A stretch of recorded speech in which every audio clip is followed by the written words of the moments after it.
2019 के लोकसभा चुनाव में जिस सीट पर बसपा ने जीत हासिल की थी, वह सीट 2024 के चुनाव में दलित राजनीति के उभरते चेहरे चंद्रशेखर ने कब्जा ली। इस चुनाव में बसपा खाता तक नहीं खोल पाई। इसके अलावा यूपी विधानसभा में भी बसपा का सिर्फ एक ही विधायक है। 2024 के लोकसभा चुनाव में पार्टी का वोट शेयर गिरकर लगभग 9.39% रह गया था। इसके बाद पार्टी कैसे पुनर्जीवित होगी, सपा और बीजेपी को कैसे टक्कर दे पाएगी, उभरते दलित नेता चंद्रशेखर आजाद के प्रभाव को कैसे कम कर पाएगी, ये बड़ी चुनौतियां हैं और इन चुनौतियों को दूर करने के लिए बसपा एक बड़ी कोशिश करने जा रही है। बसपा सुप्रीमो मायावती के जन्मदिन पर पार्टी कार्यकर्ताओं में फिर से जोश भरने की तैयारी कर रही है पार्टी, और 2 दिन बाद 15 जनवरी को उनका जन्मदिन है और पार्टी इस दिन 2027 को लेकर बड़ा धमाका करने वाली है। इस वीडियो में आपको बताएंगे कि क्या बसपा की चुनौतियां हैं और बसपा का ग्राफ गिरने की क्या वजहें थी, कहां पर बसपा की चूक रही है। ये तमाम बातें इस वीडियो में हम आपको बताने जा रहे हैं। नमस्ते, मेरा नाम नरेश कोश्यारी है और यह वीडियो आप न्यूज़ 24 उत्तर प्रदेश उत्तराखंड पर देख रहे हैं। यूपी में जब दलित, ब्राह्मण और अल्पसंख्यक वोट एक हुए तो बसपा की प्रचंड जीत हुई। 2007 में जब बसपा ने यूपी में 206 सीटें जीती थी तो जीत का श्रेय दलित और ब्राह्मणों को साथ लेने वाली बसपा की सोशल इंजीनियरिंग को दिया गया था।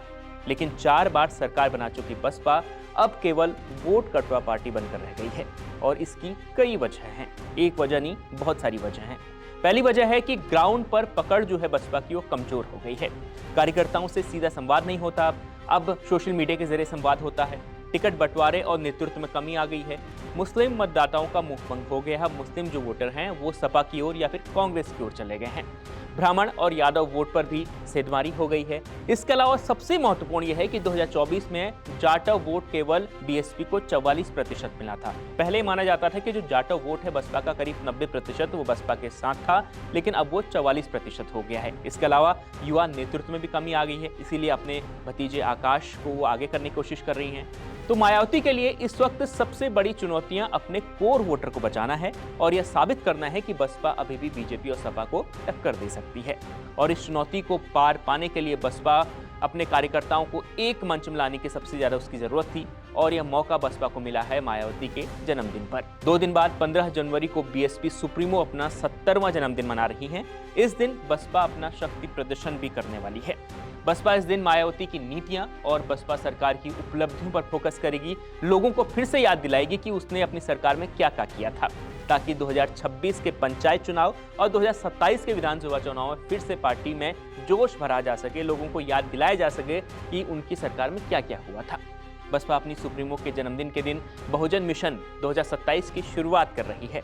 इस मिशन के तहत 2027 के चुनाव से पहले गांव-गांव तक पहुंचने के लिए अभियान चलाए जा सकते हैं। भाईचारा कमेटियों का पुनर्गठन किया जा सकता है। 2007 की तर्ज पर पार्टी फिर से दलित, मुस्लिम और अन्य समुदायों को जोड़ने के लिए भाईचारा कमेटियां बना रही हैं, इस प्रकार की खबर है। अब इसके अलावा बसपा उन पुराने और कद्दावर अपने नेताओं को फिर से साथ लाने की कोशिश करेगी जो पिछले कुछ वर्षों जिनने पार्टी छोड़ दी है या फिर कोई घर बैठ गए हैं। तो ये सब करके बसपा यूपी में त्रिकोणीय मुकाबला सेट करने की कोशिश कर रही है। हालांकि ये बहुत मुश्किल है। हालांकि यह चुनाव उनके लिए करो या मरो की जंग भी बन चुका है, लेकिन अपनी पार्टी के वजूद के लिए ये कदम बसपा और मायावती के लिए उठाना बेहद जरूरी है। अब इस पर आपकी क्या राय है, कमेंट कर जरूर बताएं और देखते रहिए न्यूज़ 24 उत्तर प्रदेश उत्तराखंड।